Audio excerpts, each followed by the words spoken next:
Desde años anteriores pues veníamos con la gestión de la cocina y en esta oportunidad pues sí ya tenemos ya la cocina.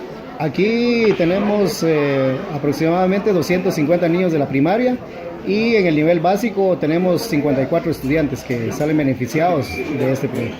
Sí, se preparaban los alimentos atrás del centro educativo en una champita que se había hecho, ¿verdad? Entonces, en esta oportunidad pues contamos con una cocina muy moderna, ¿verdad? Contamos con los lavaplatos, los lavamanos, entonces esto pues viene a fortalecer, ¿verdad? El lugar donde se prepara la refacción y las señoras pues están felices con la cocina moderna que se les acaba de construir. Esta cocina, aparte de tener ya las condiciones, pues son mejores términos higiénicos para la preparación de los alimentos.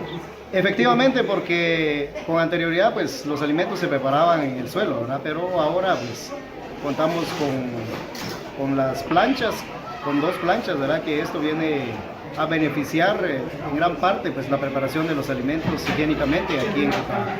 Sí, es ejecutado por la municipalidad, de igual manera pues también con los beneficiarios acá de la comunidad que aportaron mano de obra, ¿verdad?